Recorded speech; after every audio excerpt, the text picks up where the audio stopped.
The Galactic Council chamber stretched across 3 kilometers of polished obsidian, its vaulted ceiling disappearing into artificial stars that mimicked the home systems of a dozen different species.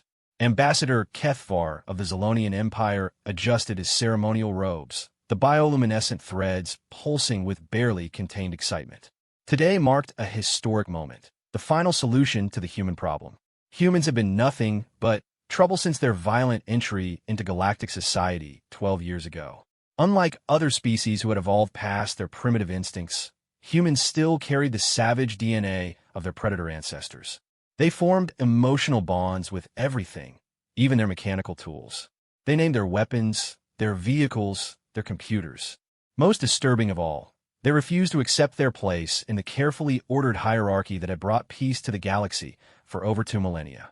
The other council members shifted in their various life support pods and environmental suits.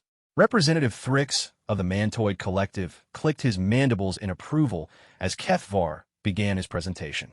The crystalline Vorthan delegates' form shimmered with anticipation, while the gaseous nebulans swirled in their containment fields with what passed for enthusiasm among their species. Esteemed colleagues, Kethvar began, his voice carrying across the chamber through universal translators. We gather today to address the continuing disruption caused by the human species. Despite our best efforts at integration, they remain fundamentally incompatible with civilized society. The holographic display behind him showed footage from various human colonies and ships. Humans laughing together around dinner tables. Human children playing with small animals. Human soldiers carrying wounded comrades to safety instead of leaving them behind as tactical doctrine demanded. Human engineers staying behind to manually repair failing systems instead of evacuating to safety.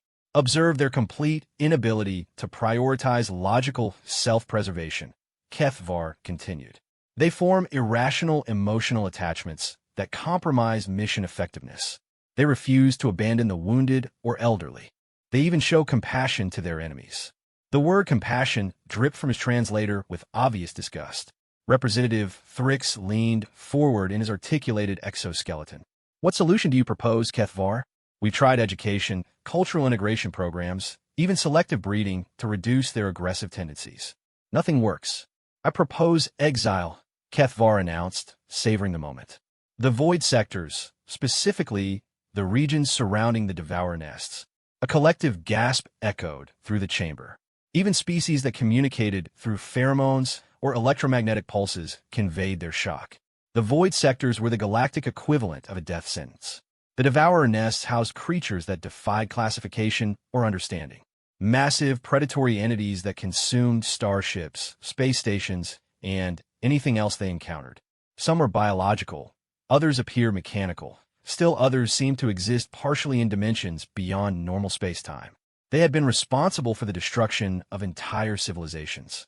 No expedition that entered their territory had ever returned. You propose genocide. The Vorthan delegate's crystalline form flashed with indignation. I propose natural selection, Kethvar replied smoothly. If humans are truly the superior species they claim to be, they'll survive. If not, the galaxy will be rid of a disruptive element. Either way, we solve our problem. The debate that followed was fierce but brief. The humans had made too many enemies with their refusal to follow established protocols. Their insistence on equality, their tendency to question authority, their dangerous habit of forming alliances across species lines, all of it threatened the established order. The vote was closer than Kethvar had hoped, but decisive enough. 847 in favor, 231 against, 122 abstentions. 3 months later, Admiral Sarah Chun stood on the bridge of the UES Defiance, watching the last human evacuation ships disappear in a hyperspace toward the void sectors. As the commanding officer of humanity's expeditionary fleet, she had protested the exile order through every legal channel available.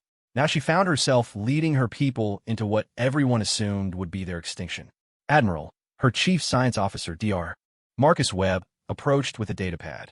Final count shows 847 million humans aboard 12,000 vessels of various classes. Food supplies will last 18 months if we implement strict rationing. Water recycling systems are operating at 94% efficiency. Sarah nodded grimly. Behind her, the bridge crew worked with quiet efficiency. These people had volunteered for what they knew was likely a suicide mission. The Galactic Council had offered safe passage to any humans willing to accept genetic modification and mandatory behavioral programming. Less than 1% had taken the offer. Any word from the advanced scouts? Sarah asked. Long-range sensors detected the outer edge of the first nest approximately 6 hours ago, reported Lieutenant Commander James Okafor from the sensor station. The energy readings are unlike anything in our databases. Through the main viewport, space looked normal enough. Stars twinkled in the distance, nebulae painted cosmic clouds in brilliant colors. But Sarah knew that somewhere ahead lay creatures capable of devouring entire fleets. Ma'am, Ensign Lisa Park called from communications. We're receiving a general message from the Council fleet. They're preparing to depart. Put it through. Kethvar's face appeared on the main screen, his expression smug with satisfaction. Admiral Chun, this is your final opportunity to accept the Council's generous offer of genetic modification. Submit to the behavioral programming, and your people can live normal, productive lives as contributing members of galactic society. Sarah straightened her uniform. Ambassador Kethvar, I have a counter-proposal. Take your offer, run it through your universal translator, and figure out how to physically perform the action it suggests. Several bridge crew members suppressed grins. Kethvar's face darkened as his translator processed the insult. Very well, he said coldly. When the Devourers finish with you, remember that you chose this fate. The Council will record that humanity died due to their own stubborn pride. The transmission ended. Within minutes, the Council fleet jumped to hyperspace, leaving the humans alone in the empty space between systems. Orders, Admiral, asked Commander Zhang Wei, her first officer. Sarah stared at the stars ahead, thinking of the nearly billion souls now under her command. Every one of them had chosen exile over surrender, death over slavery. They were teachers and engineers, farmers and soldiers, children and grandparents. They were human. We proceed to the void sectors as ordered, she said quietly. But we don't go quietly. If we're going to die out here, we'll do it on our own terms. All ships, maintain formation. Begin broadcasting our history, our music, our literature on all frequencies.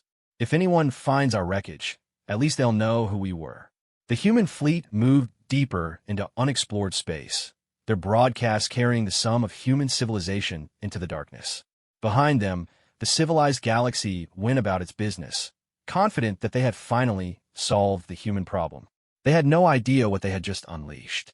Dr. Webb approached Sarah again as they entered the outer edge of the void sectors. Admiral, I'm reading some unusual energy signatures ahead. Multiple massive objects moving in patterns that suggest intelligence. Devourers? Unknown. Whatever they are, they're big. And they're coming this way. Sarah felt the familiar tightness in her stomach that preceded combat. But this was different from facing enemy fleets or hostile aliens. This was stepping into legend, into the cosmic equivalent of Here Be Dragons on an ancient map. All ships, red alert. Bring us to battle stations, but do not target anything unless fired upon. Let's see what we're dealing with. The first contact with the creatures of the void came 63 hours later. It started as a sensor ghost, something massive moving parallel to the fleet, but just beyond detection range. Then, the gravitational anomalies began, space-time itself bending around unseen objects the size of moons. Contact, Ensign Park called out. Bearing 27 Mark IV. Distance. Admiral, it's huge. Initial scans suggest a length of approximately 40 kilometers. On the main screen, space seemed to shimmer and bend. Then, sliding into visibility like a submarine surfacing from dark water, came something that defied description. It was organic, that much was certain. Massive tentacles the size of starships writhed around a central body that pulsed with bioluminescent patterns. But there were mechanical elements too, structures that might have been sensor arrays or weapons platforms growing from the creature's hide like technological barnacles. It's beautiful, whispered Dr. Webb, his scientific mind already racing to catalog what they were seeing. The creature, the Devourer, moved with fluid grace despite its enormous size. Its patterns of light shifted and changed, creating a hypnotic display across its entire body. Admiral, Lieutenant Commander Okafor reported, his voice tight with controlled fear. I'm reading similar signatures throughout the system. We're surrounded by at least 30 of them. Sarah felt her heart rate increase, but kept her voice steady. Do they show any hostile intent? Unknown. They're just watching us. The largest creature drifted closer, its massive bulk blocking out stars. Up close, they could see that its surface was covered in smaller appendages that moved with obvious purpose. Some appeared to be sampling space around the human fleet, while others extended toward the ships themselves. Energy spike detected. Okafor called. The lead creature is doing something. Sarah opened her mouth to order evasive action, but before she could speak, her head filled with images that weren't her own. Flashes of memory, emotion, and alien thought crashed through her consciousness like a tidal wave. She saw vast spaces between galaxies, empty except for these creatures and others like them. She felt their eternal loneliness, their endless search for something, anything, that could provide companionship in the cold emptiness of deep space. She experienced their joy at discovering the expanding bubble of galactic civilization, and their crushing disappointment when every species they encountered either fled in terror or tried to destroy them. The contact lasted only seconds, but it felt like hours. When it ended, Sarah found herself on her knees on the bridge deck, blood trickling from her nose. Around her, other crew members were recovering from similar experiences. Ma'am, are you all right? Commander Zhang helped her to her feet. I think. Sarah wiped the blood from her face. I think they were trying to communicate. Dr. Webb was staring at his instruments in amazement. Admiral, the energy patterns we're detecting, they're not random. There's a mathematical structure, almost like music. As if responding to his words, the Devourer's bioluminescent display shifted to new patterns. This time, the telepathic contact was gentler, more controlled. Images flowed through Sarah's mind again, but now she could process them.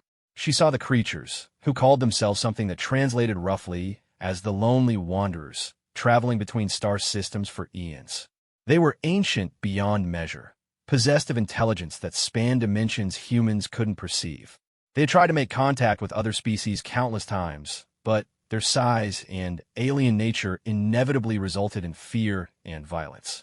The Council species weren't lying when they said nothing had ever returned from the void sectors. But they hadn't been destroyed, they had been adopted. Every species the Wanderers encountered either fled immediately or opened fire. The few that stayed long enough to attempt communication were invariably driven mad by concepts their minds couldn't process. But humans were different. The creatures showed Sarah flashes of their broadcasts, human music, literature, emotional expressions that resonated across species barriers. It showed her how the Wanderers had listened to human children singing lullabies to their pets, watched human soldiers risking their lives for wounded comrades, observed human scientists sharing discoveries with former enemies. For the first time in millions of years, the Wanderers had encountered a species that might understand the concept of caring for something different from themselves. Admiral, Dr. Webb called, his voice filled with wonder. I think they want to adopt us. Sarah looked around her bridge at faces filled with amazement and hope. Outside the viewports, 30 massive creatures waited patiently for humanity's response. The Galactic Council thought they had condemned humanity to death among monsters. Instead, they had introduced Earth's children to the loneliest beings in the universe, creatures who had spent eons looking for someone to care for. Sarah smiled as she felt the gentle telepathic touch of the lead Wanderer. Mr. Park sent a message to all ships. Tell them to power down weapons and prepare for, I guess the best way to describe it would be first contact protocols. It looks like we're about to make some very large friends. In the depths of space, surrounded by creatures that could destroy planets, humanity was about to learn that sometimes the most dangerous-looking monsters just needed someone to love them. The Council had been right about one thing. Nothing that entered the void sectors ever returned unchanged. They had no idea how right they were. 6 months after first contact with the Wanderers, the human fleet had been transformed beyond recognition. What had once been a desperate exodus of refugees now resembled something between a traveling research expedition and the galaxy's most unusual family reunion. Dr. Marcus Webb floated in a biomechanical chamber that had grown around him like a second skin. His consciousness expanded far beyond normal human limits as he communicated directly with the entity humans had started calling Big Mama, the 40-kilometer wanderer who had made first contact. The translation wasn't entirely accurate. The creature's actual designation involved concepts of nurturing, protection, and ancient wisdom that human language couldn't quite capture. But Big Mama seemed to appreciate the affectionate nickname. Through their neural link, Webb experienced the universe as the Wanderers did. Space wasn't empty. It was alive with currents of dark energy, quantum fluctuations that carried information across vast distances, and the subtle gravitational songs of celestial bodies. The Wanderers navigated these currents like ancient mariners reading wind and tide.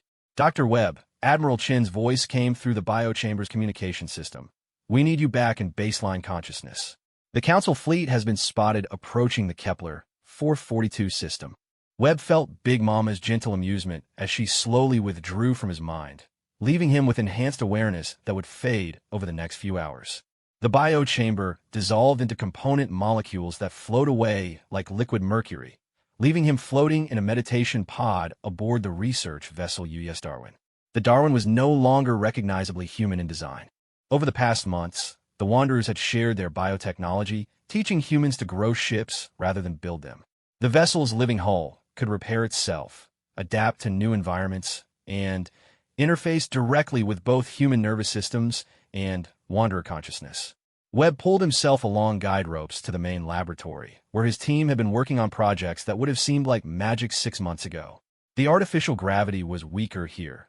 The Wanderers found human 1G environment uncomfortably dense, so most human spaces have been adapted to accommodate both species.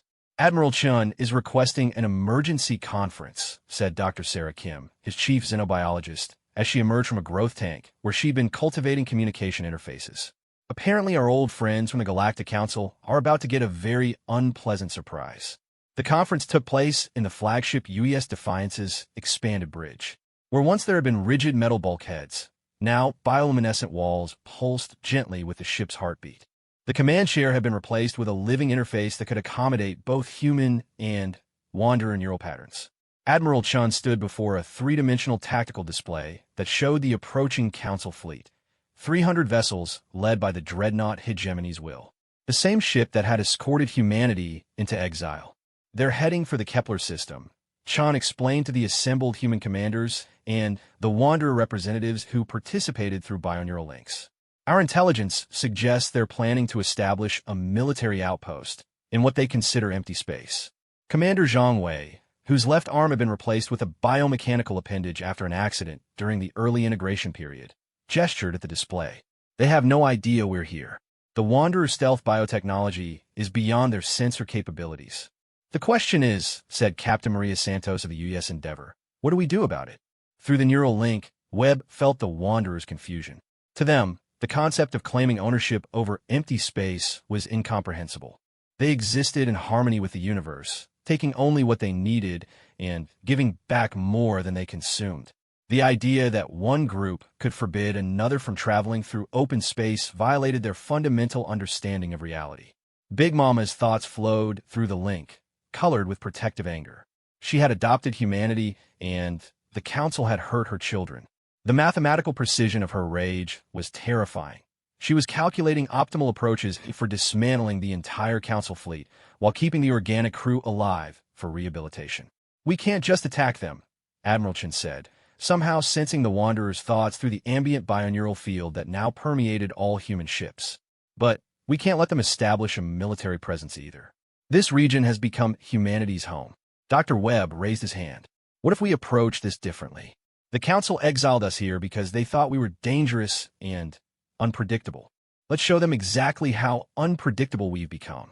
2 days later, the Council fleet dropped out of hyperspace in the Kepler 442 system, expecting to find empty space suitable for a forward military base.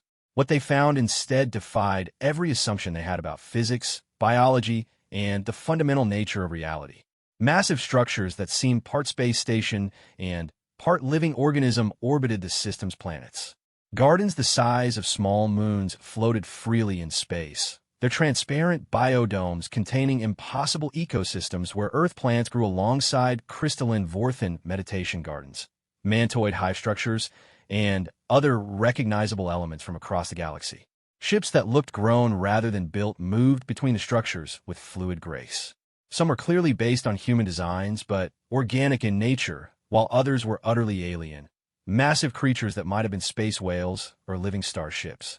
On the bridge of Hegemony's will, Ambassador Kethvar stared at the tactical display in disbelief. This is impossible. The humans have been here less than a year. How could they have built all this? His tactical officer, a young Zalonian named Voska, looked up from his station with poorly concealed fear. Sir, I'm reading massive energy signatures throughout the system. Some of these structures are larger than our home cities. Life signs, everywhere, sir. But the patterns don't match any known species profile. It's like the entire system is alive. Before Kethvar could respond, every screen on the bridge flickered and was replaced by Admiral Sarah Chen's face. She looked older than when they'd seen her last, but there was something different about her eyes, a depth that suggested expanded awareness. Ambassador Kethvar, she said with a smile that was somehow both welcoming and terrifying. Welcome to the Kepler 442 system, or as we call it, New Eden. This transmission is impossible, Voscom muttered. We're not broadcasting on any frequency they could access. Chen's smile widened. We've learned some new tricks, Ambassador. Would you like a tour? Before Kethvar could order jamming procedures or demand explanations, space around the Council fleet began to shimmer. Massive forms materialized as if surfacing from invisible oceans. The Wanderers, dozens of them, each large enough to swallow a Council dreadnought whole. But instead of attacking, they began to sing. The bioluminescent displays across their massive bodies created patterns of light that were somehow audible, filling the Council ships with harmonies that bypassed their audio systems entirely and resonated in the bones of every crew member.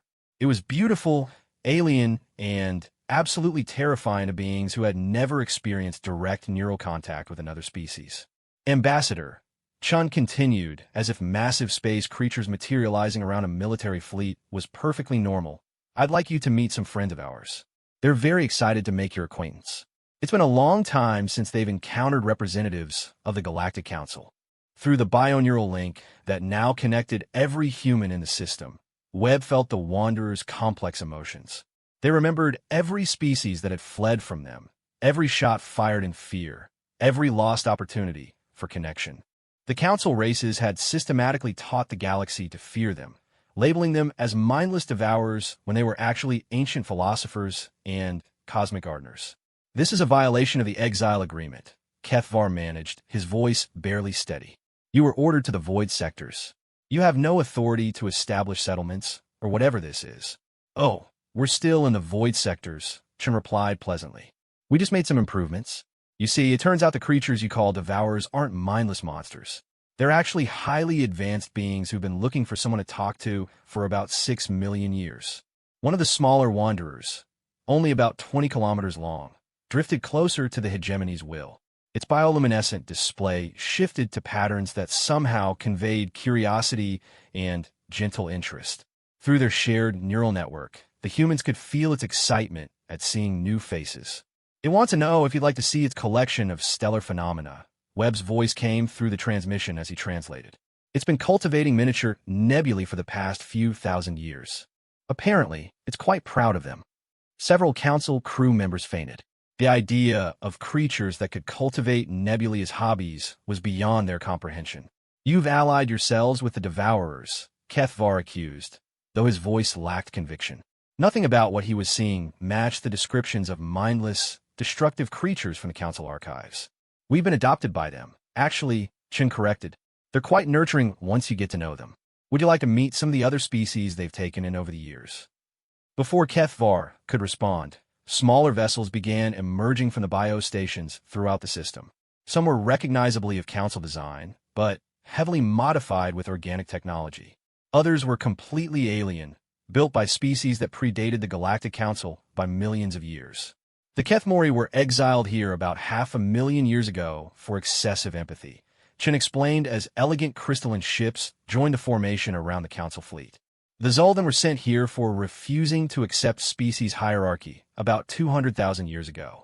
There are 17 different civilizations living in harmony throughout the void sectors now, all species that were deemed unfit for galactic society. Webb felt Big Mama's amusement through the link.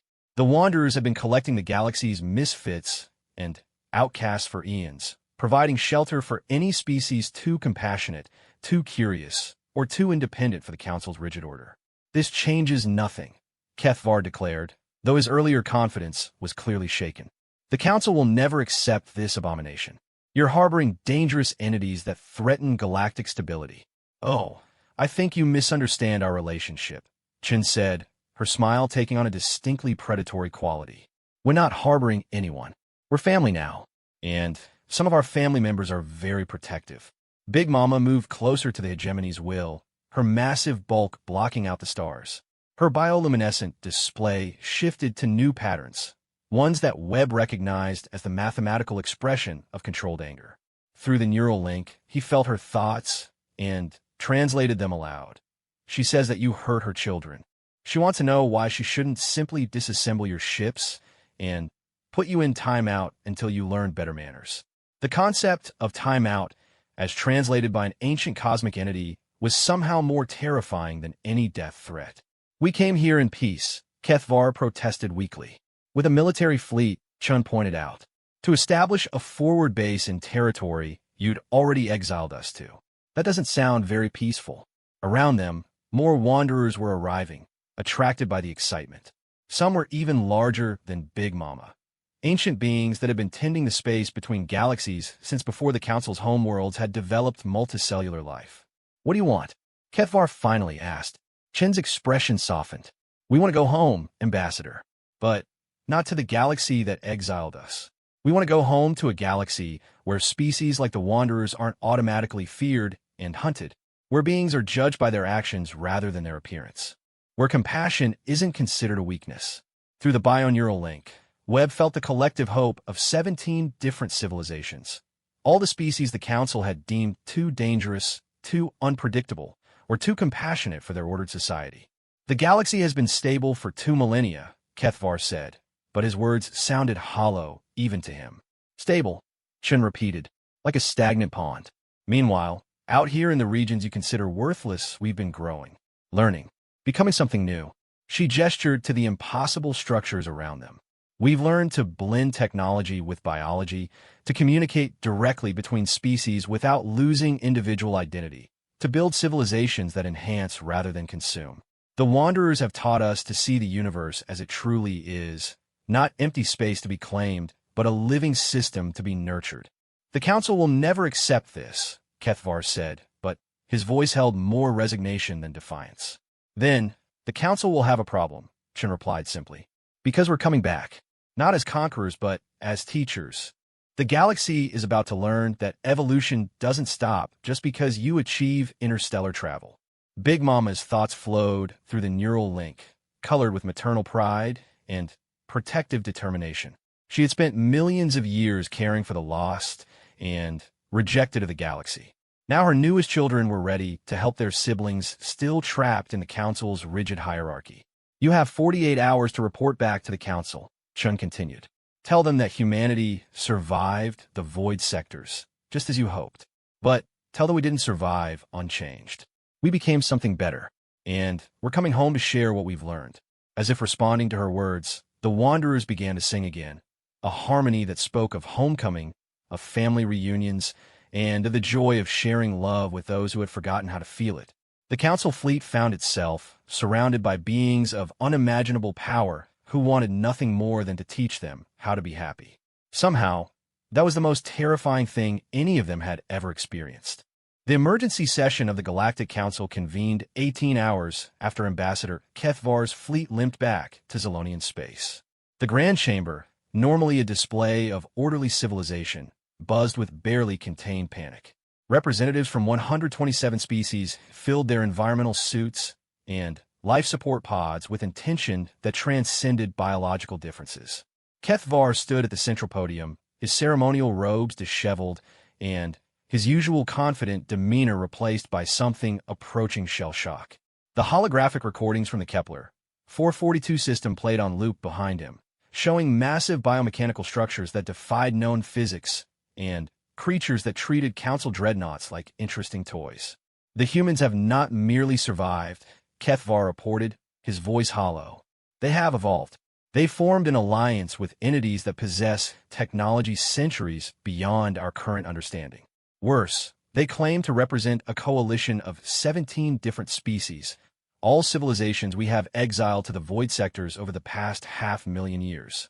Representative Thrix of the Mantoid Collective clicked his mandibles nervously. How is this possible? Our records clearly indicate that nothing has ever returned from those regions. Because nothing ever wanted to return, came a new voice from the chamber's entrance.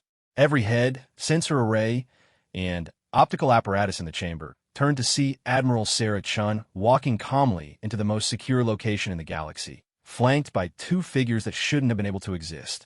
One was clearly human, but had skin that shifted with bioluminescent patterns similar to the Wanderers. The other appeared to be made of living crystal, but moved with fluid grace that defied crystalline structure. Both wore environmental suits that seemed to be grown rather than manufactured. "Security alert!" someone shouted, but the chamber's defensive systems didn't respond.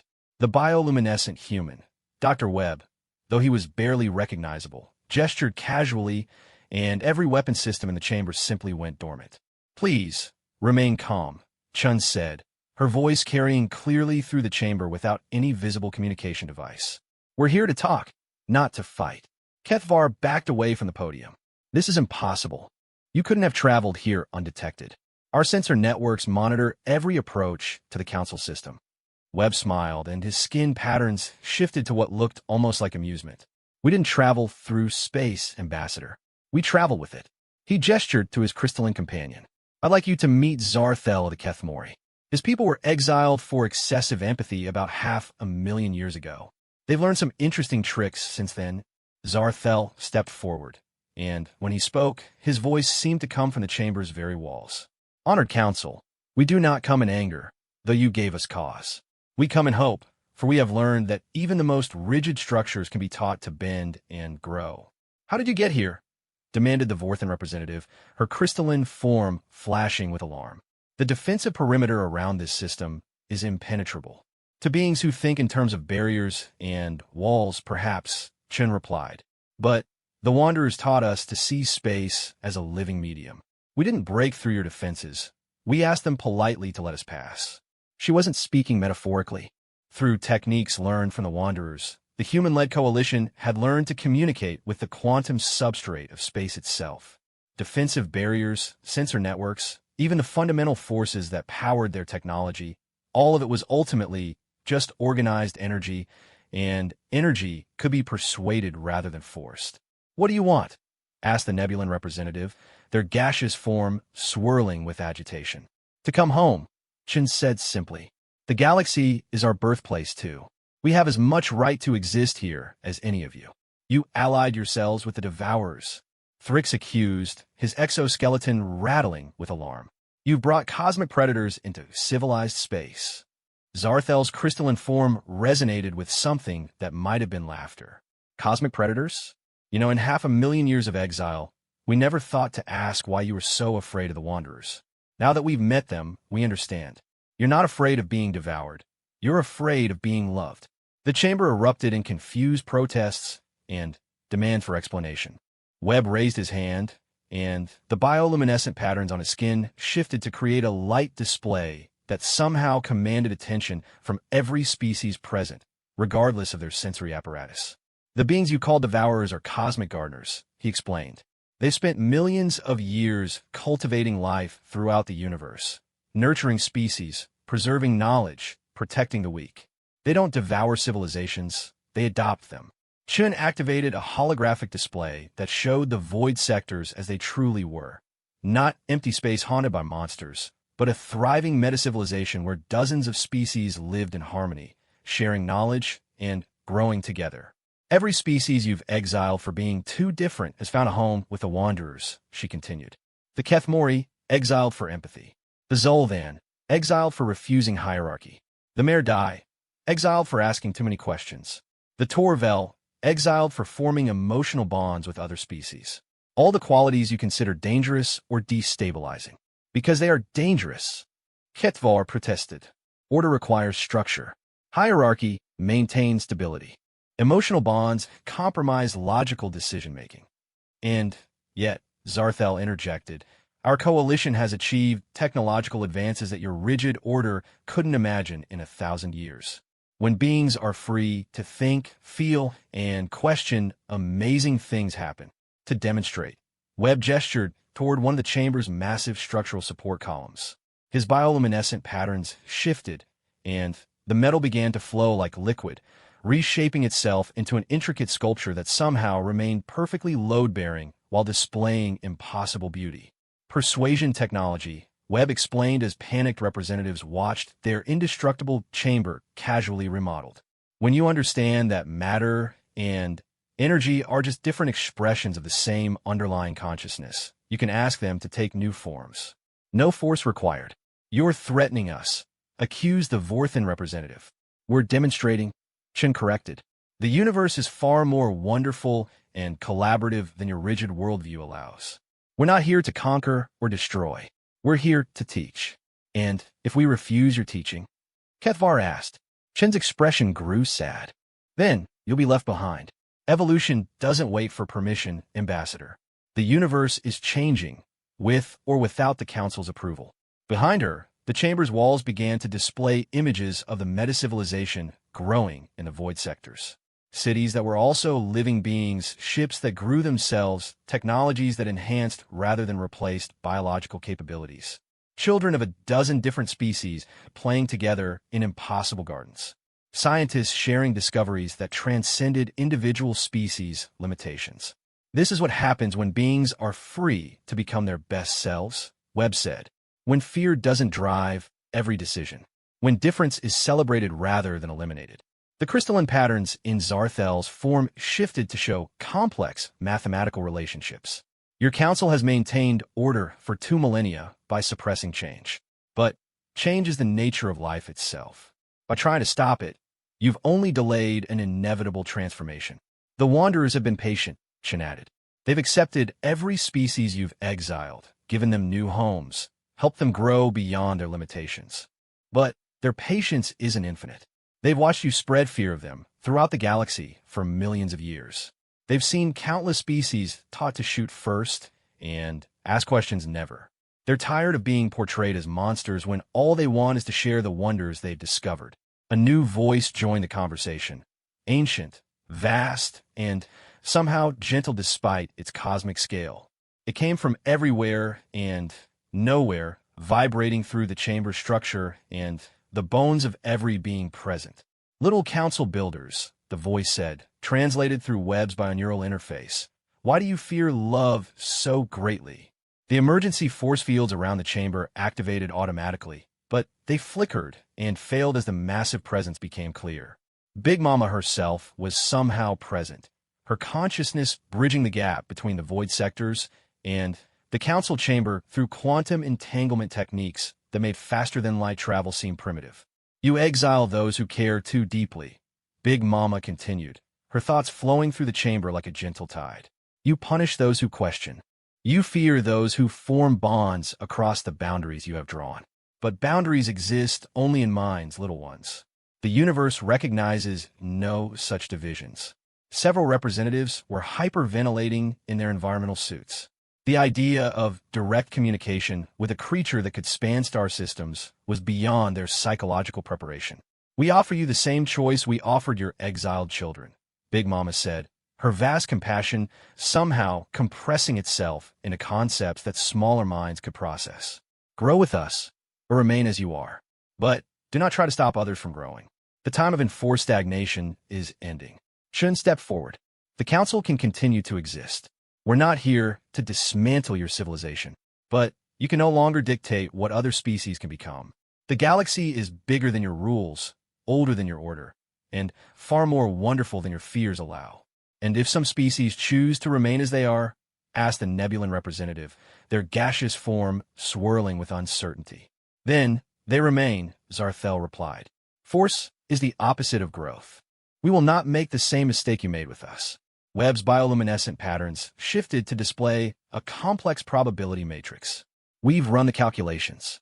Most species, when given the choice, will choose growth over stagnation. Some will remain in the old order, and that's fine. Diversity includes the diversity of choice itself. But, Chen added, her voice carrying gentle warning, any attempt to prevent other species from making that choice will be discouraged. The Wanderers are very protective of their adopted children, and they consider any being capable of growth to be part of their extended family. The threat was implicit, but unmistakable. The Council's military might was impressive by galactic standards, but it was nothing compared to beings who could reshape matter with thought and travel between galaxies as casually as others moved between rooms. You're asking us to abandon everything that has brought stability to the galaxy, Kethvar said, but his voice lacked conviction. We're asking you to evolve, Chen corrected. Stability is just another word for stagnation. The universe is dynamic, Ambassador. It's time your civilization remembered how to dance with change instead of fighting it. Big Mama's presence began to fade, but her final thoughts echoed through every mind in the chamber. The invitation is always open, little builders. When you are ready to become more than you are, we will be waiting with open hearts. As the cosmic presence withdrew, the chamber felt suddenly smaller, constrained by its rigid walls and artificial atmosphere. The representatives sat in stunned silence, processing what they had experienced. Chun and her companions prepared to leave. You have 1 galactic year to decide, she announced. The meta-civilization will be expanding into the outer systems regardless of your choice. We're not asking permission, we're offering participation. And if we choose to fight, Kethvar asked one last time. Webb's bioluminescent patterns shifted to something that looked almost like pity. Then, you'll fight beings who can ask the atoms of your weapons to simply stop cooperating. But it won't come to that. Deep down, Ambassador, even you know that fear is a poor foundation for civilization. As they walked toward the chamber's exit, Zarthel paused. For what it's worth, we don't blame you for our exile. You did what you thought necessary to maintain order. But order without growth becomes death. We've learned to live. Perhaps it's time you learned the same. They vanished as mysteriously as they had arrived, leaving the Galactic Council to contemplate a universe that had suddenly become far larger and more complex than their rigid rules could contain. In the void sectors, the meta-civilization continued to grow, adding new capabilities and welcoming new species every day. The Wanderers sang their cosmic lullabies to newly adopted children, while ancient exiles shared hard-won wisdom with recent arrivals. And in the ordered galaxy of the Council, cracks began to appear in the perfect facade of stability as individual beings looked up at the stars and wondered what it would be like to become something more than they had ever imagined possible. The age of enforced stagnation was ending. The age of voluntary evolution had begun. 8 months after the Council ultimatum, the galaxy was transforming in ways no political simulation had predicted. The rigid order that had maintained stability for 2 millennia was unraveling not through war or revolution, but through something far more dangerous to authoritarian structures: hope. On the agricultural world of Kepler, for 38b, a mantoid farmer named Thrixvel stood in his crystalline grain fields, watching the sky with compound eyes that had never seen anything like what was approaching. The transport ship descending toward his farm didn't follow the angular, efficient design mandated by council regulations. Instead, it moved with organic fluidity, its biomechanical hull shifting color to match the setting sun. Thrixvel's mandibles clicked nervously as the ship landed without crushing a single stalk of his carefully cultivated crop. The vessel's hull opened like a flower, revealing beings that challenged every assumption about species compatibility he'd been taught since hatching. A human woman emerged first, but her skin showed the telltale bioluminescent patterns that indicated deep neural integration with Wanderer technology. Behind her came a Keth Mori whose crystalline form sparkled with embedded organic circuits, and a being that appeared to be part mantoid, part something else entirely, one of the new hybrid entities that had begun appearing in the meta-civilization. Farmer Thrixvel, the human said, and her voice carried harmonics that resonated pleasantly with his auditory chambers. I'm Dr. Sarah Kim, formerly of the Human Agricultural Collective, currently of the Symbiotic Sciences Council. We received your transmission. Thrixvel's entire exoskeleton trembled. Sending that message had been the most dangerous thing he'd ever done, a violation of council regulations that could result in exile or worse. But watching his crops fail year after year, while council-approved techniques ignored the actual needs of his soil, he had finally reached the breaking point. You came, he whispered, his translator struggling with the emotional undercurrents in his language.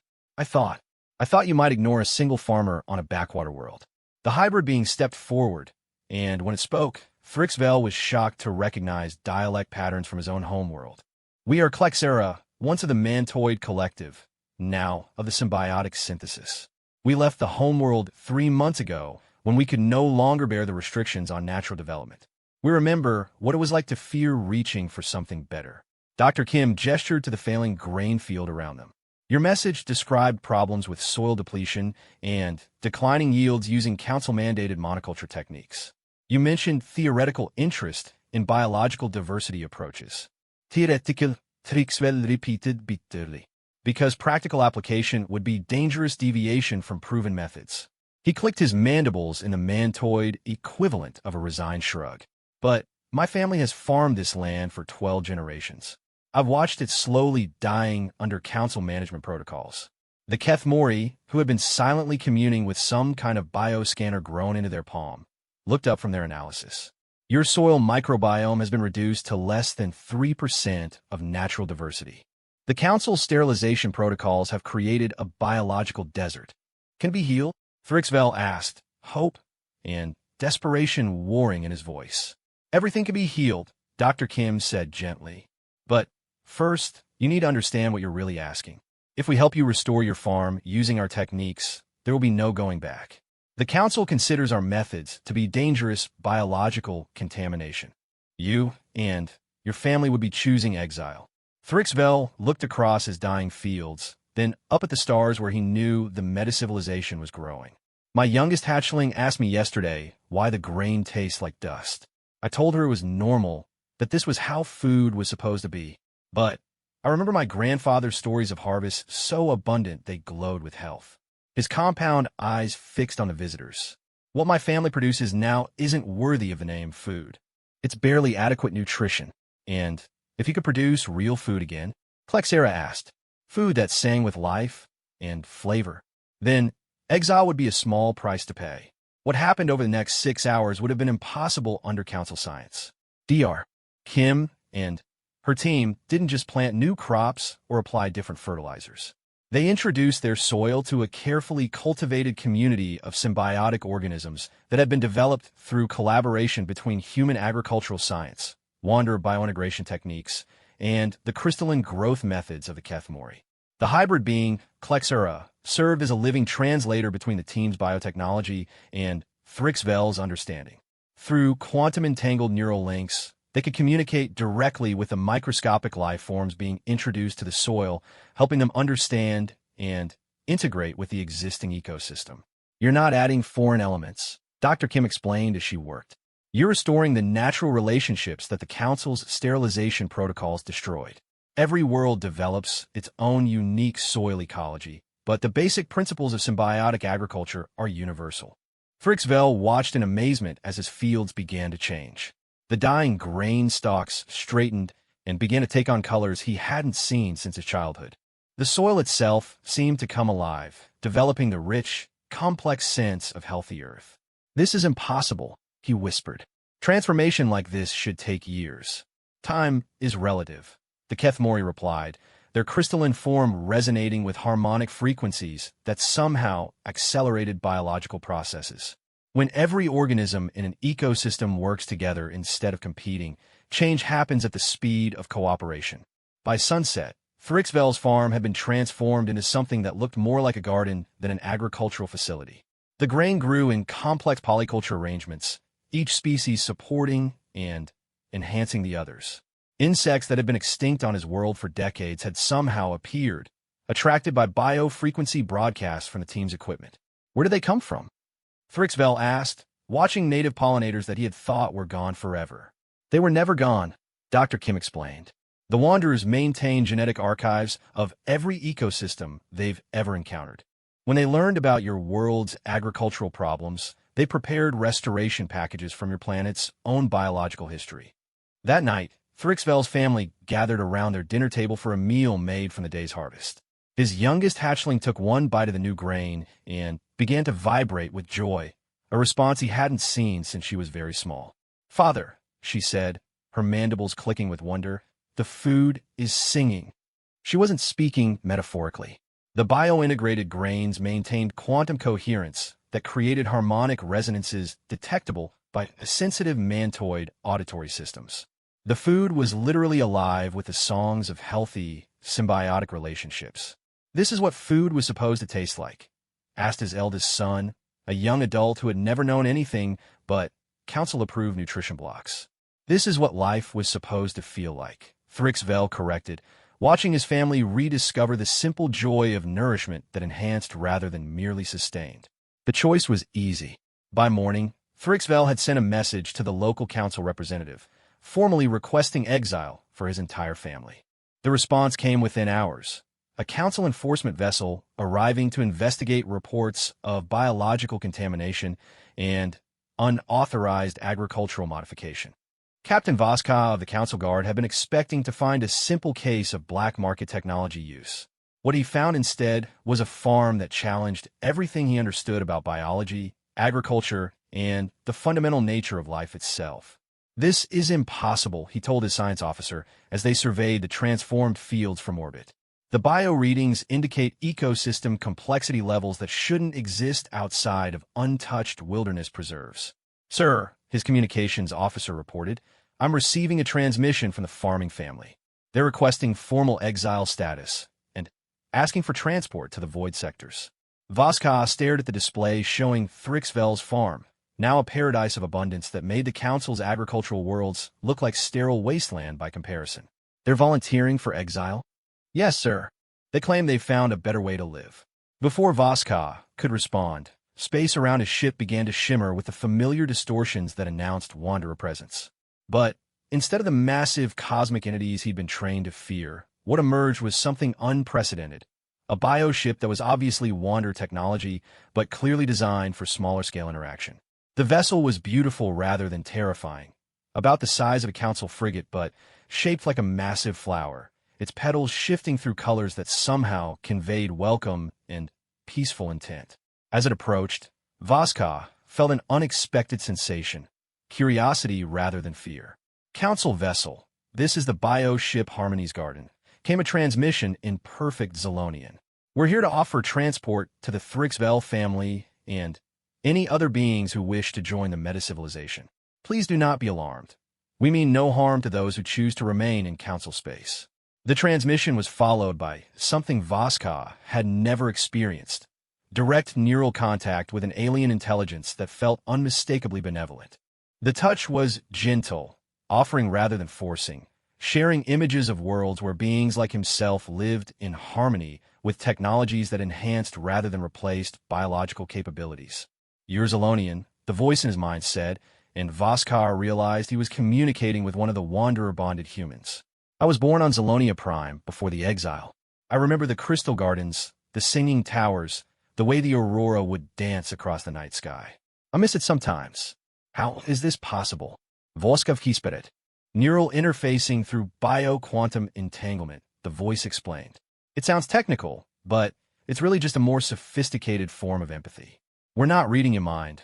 We're sharing our feelings and letting you share yours, if you choose."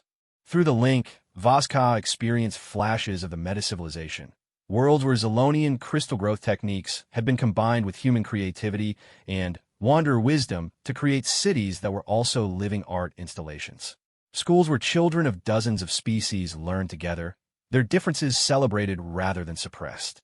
Laboratories where scientists share discoveries through direct neural connection, advancing knowledge at unprecedented speeds. "This could be your future too," the voice offered gently. "Not exile, expansion. Not punishment, evolution. The choice is always yours." On the surface below, Thrixvel and his family were loading their few possessions onto the bioship's transport pods. But what struck Voska most was their faces. They weren't fleeing in fear or desperation. They were leaving with hope, excitement, and joy. "Sir," his science officer called, "I'm detecting massive biosignatures approaching this system. At least a dozen vessels using unknown propulsion technology." Voska looked at his tactical display and felt his understanding of the universe shift fundamentally. The approaching fleet wasn't coming to attack or conquer. They were coming to collect refugees, beings who had chosen growth over security, possibility over certainty. "How many?" he asked quietly. Reports are coming in from 17 different systems, sir. Hundreds of thousands of beings requesting exile or transport to the void sectors. Agricultural workers, scientists, artists, even some government officials. They're all asking to join the meta-civilization. Through the neural link, Voska felt the humans' gentle amusement. Evolution isn't something that can be stopped, Captain. It can only be delayed. And every day of delay makes the eventual change more dramatic. The Council will consider this an invasion, Voska said. The Council can consider it whatever they like, the human replied. But how do you invade someone who volunteers to join you?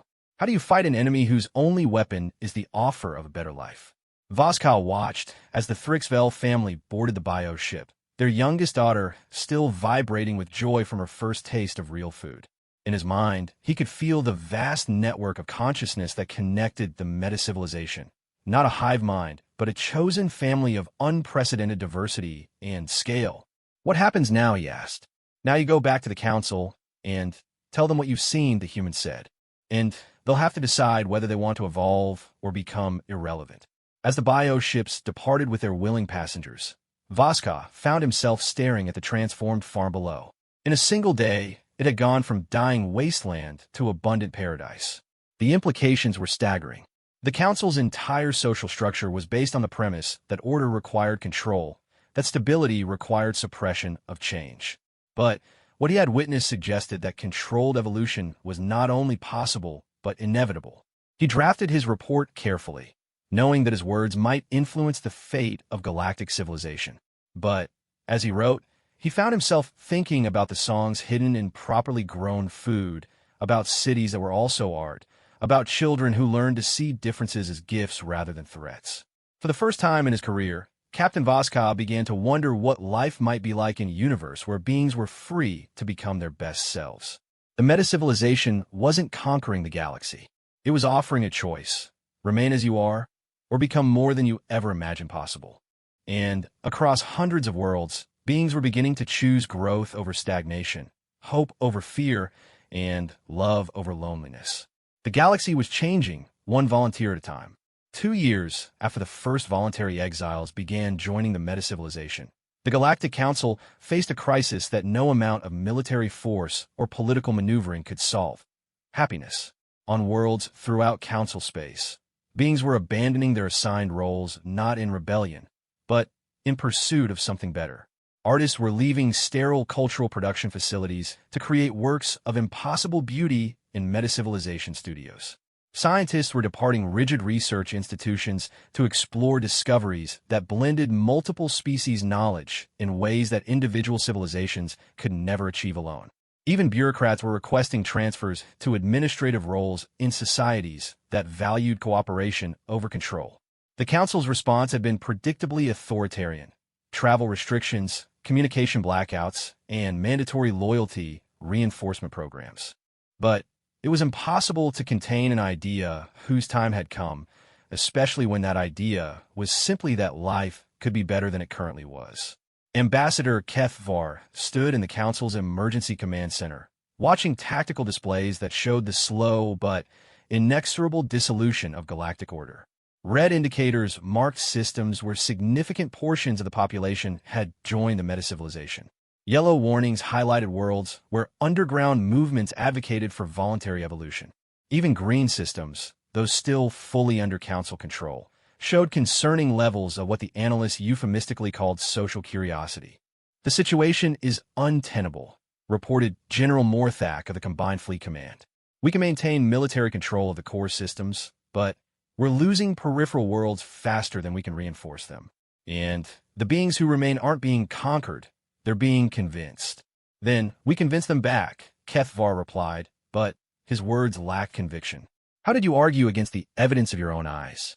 The meta-civilization's worlds were objectively better places to live. Their citizens were healthier, happier, and more productive. Their technology was more advanced, their art more beautiful, their societies more just.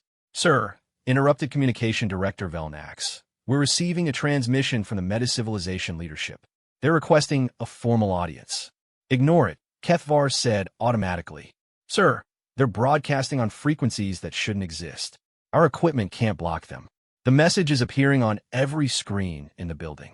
Before Kethvar could respond, the command center's main display flickered and was replaced by Admiral Sarachen's familiar face. But she looked different, younger somehow, despite the 2 years that had passed. Her eyes held a depth of contentment that seemed almost alien to beings raised in the Council's achievement-focused culture. "Greetings, Ambassador Kethvar," she said, her voice carrying harmonics that seemed to resonate directly with the listener's emotional centers. "I hope you're well. We've missed our conversations. What do you want?" Kethvar demanded. "To invite you to visit one of our worlds," Chen replied, simply. "Not for negotiations or political discussions. Just to see what we've built. To understand why so many beings are choosing to join us." "This is a trick," General Morthak interjected. "They're trying to lure Council leadership into their territory for capture or conversion." Chen's expression grew genuinely sad. "General, with respect, if we wanted to capture Council leadership, we could do it from here. The Wanderer's technology makes your defensive systems look like stone knives. We're offering a tour because we think you deserve to see the truth before making decisions that will affect trillions of lives." To demonstrate her point, the lights in the command center began to shift, taking on the bioluminescent patterns characteristic of Wanderer technology. The change was subtle but unmistakable. Matter that should have been completely under Council control was responding to external influence. "Ow," whispered Velnax. "Quantum consciousness integration." Dr. Webb's voice joined the transmission, though he didn't appear on screen. "We're not controlling your technology. We're asking it to cooperate. The difference is important." Kethvar felt a chill of recognition. If the meta-civilization could influence matter at the quantum level throughout Council space, their military superiority was absolute. Yet they weren't using it for conquest. "You're demonstrating your ability to destroy us," he said. "We're demonstrating our ability to create," Chen corrected. "Destruction is simple, Ambassador. Creation requires wisdom, patience, and love. That's what we've learned from the Wanderers." The display shifted to show images from meta-civilization worlds. Cities that grew like forests, their biomechanical structures providing both shelter and beauty. Laboratories where beings of different species worked together so seamlessly they seemed to share consciousness. Schools where children learned to see the universe as a living system to be nurtured rather than a resource to be exploited. "This is what we're offering," Chen continued. "Not surrender or assimilation, but evolution. The choice to become more than you are." "And if we refuse?" Kethvar asked. "Then you refuse," Chen replied with a shrug. "Free will is the foundation of everything we've built. We will never force anyone to change against their will." General Morthak leaned forward. "But you'll continue to accept volunteers from Council worlds." "Of course. How can we deny beings the right to choose their own path? Would you really demand that we turn away parents seeking better lives for their children? Scientists seeking freedom to explore? Artists seeking to create without censorship?" The question hung in the air like an accusation. The Council's entire authority was based on the premise that their way was the only viable way. But what happened when beings were offered an alternative and freely chose it? "Your presence destabilizes galactic order," Kethvar said. "Our presence reveals the flaws in galactic order," Chun corrected gently. "We didn't create the dissatisfaction that drives beings to seek something better. We just offered them hope that better was possible." Behind her, the display showed more images.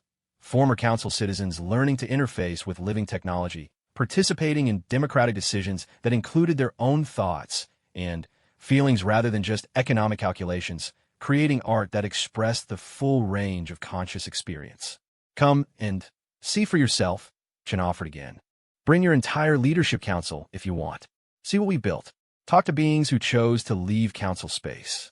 Then, make your decisions based on knowledge rather than fear." The transmission ended, leaving the command center in uncomfortable silence. Kethvar stared at the blank screen, knowing that everyone present was thinking the same thing. What if the meta-civilization was right? What if there really was a better way? "It's a trap," General Morthak said, but his words lacked conviction. "What trap?" Velnax asked. "They could destroy us any time they wanted. They could convert our own technology against us. What would be the point of a trap?" "The point," Kethvar said slowly, "would be to force us to see the truth.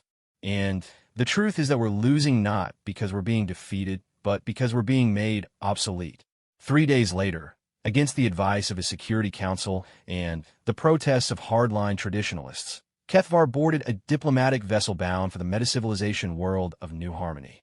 He brought with him a small delegation of council representatives, all volunteers who shared his growing certainty that understanding their situation required seeing it firsthand.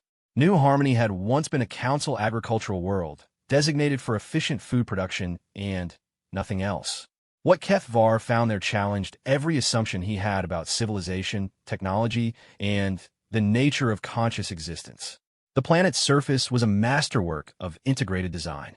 Cities grew from the landscape like crystal formations, their biomechanical structures providing homes, workshops, and gathering places that enhanced rather than dominated the natural environment.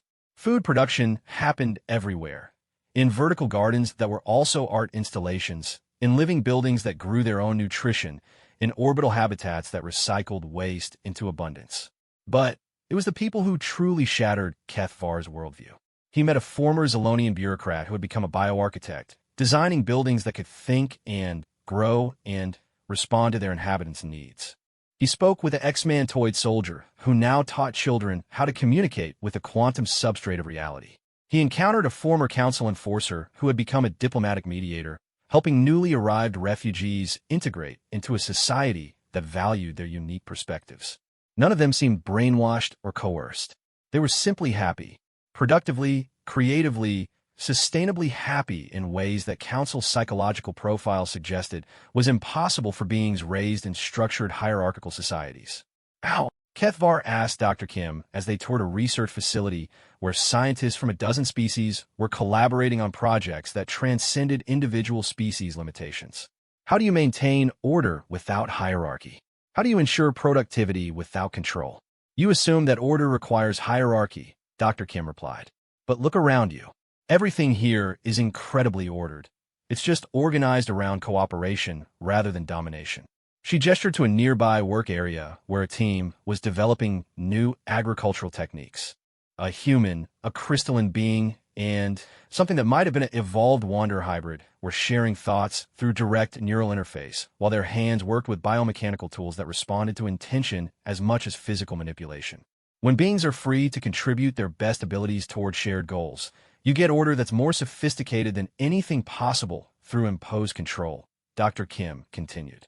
And when people choose their work based on passion rather than assignment, productivity becomes a joyful expression rather than a grinding obligation. That evening, Kethvar attended a community gathering in one of New Harmony's bioamphitheaters. Representatives from every species in the meta-civilization came together to share updates, celebrate achievements, and collectively decide on resource allocation and long-term planning. There were no formal hierarchies, no inherited positions of authority. Instead, decision-making flowed organically based on expertise, experience, and the willingness to take responsibility. Complex issues were resolved through processes that combined rational analysis with emotional intelligence and intuitive wisdom. This can't work, Kethvar muttered to himself. Societies need structure, authority, clear chains of command. Why? Asked a voice beside him. He turned to see Zarthel, the Kethmori who had visited the council chamber 2 years ago. Why do societies need hierarchy? Who benefits from structures that concentrate power in the hands of the few? The question hit Kethvar like a physical blow. In all his years of public service, he had never questioned the fundamental assumptions of council governance. Hierarchy was simply how civilizations worked. But seeing beings thrive without it forced him to confront an uncomfortable truth. Maybe hierarchy benefited the hierarchs more than the hierarchized. On his third day, Kethvar was invited to experience direct neural interface with one of the Wanderers. The contact was gentle, mediated through biotechnological systems that prevented psychological overload, but it fundamentally changed his understanding of consciousness itself. Through the Wanderer's perspective, he experienced the universe as a vast, interconnected web of awareness. Every conscious being was a unique perspective on reality, valuable not for what they could produce or achieve, but simply for existing. The Wanderer's love for the adopted species was overwhelming, not possessive or controlling, but nurturing in the way that sunlight nurtures growing plants. We never sought to rule. The Wanderer's thoughts flowed through the interface. We sought to serve. to help each being become the fullest expression of their own nature. That is the highest purpose of consciousness, to help other consciousness flourish. When the contact ended, Kethvar found himself weeping, not from sadness, but from a sudden understanding of how much wonder and joy he had denied himself and others through his adherence to rigid control systems. "I don't understand," he told Admiral Chun as they walked through a park where children of multiple species played games that helped them develop empathy and problem-solving skills. "Why didn't you just force us to see this? You have the power." "Because forced enlightenment isn't enlightenment," Chun replied. "It's just another form of control. Real growth has to be chosen. Real wisdom has to be earned through experience. We can offer opportunities, but we can't make anyone take them. And if the Council chooses to fight rather than evolve..." Chen's expression grew sad. "Then, they'll fight beings who see them as confused family members rather than enemies. We'll defend ourselves if necessary, but we'll never stop hoping that understanding will prevail over fear." On his final day, Kethvar stood in New Harmony's orbital observation deck, looking down at a world that had transformed from sterile productivity into abundant beauty in less than 2 years. Around him, his delegation members were having their own moments of revelation as they processed what they had experienced. "This changes everything," whispered General Morathak, who had spent the day learning that his military expertise could be used to protect and nurture rather than control and dominate. "This changes everything," agreed Velnax, who had discovered that communication could be a tool for building understanding rather than enforcing compliance. As their ship prepared to depart, Chun made one final offer. "You can return to the Council and report what you've seen, or you can stay and help us build something better. The choice is yours, but know that you'll always be welcome here." Half of Kethvar's delegation chose to stay. The other half, including Kethvar himself, returned to Council space with a message that would reshape galactic civilization. "The meta-civilization isn't our enemy," Kethvar announced to the emergency Council session. "There are children grown beyond our ability to control or contain them. We can either evolve with them or become irrelevant, but we cannot stop them, and try will only highlight our own limitations." The debate that followed lasted for months, but the outcome was inevitable. Faced with the choice between feudal resistance and voluntary evolution, more and more Council systems chose growth over stagnation. The transition wasn't immediate or universal.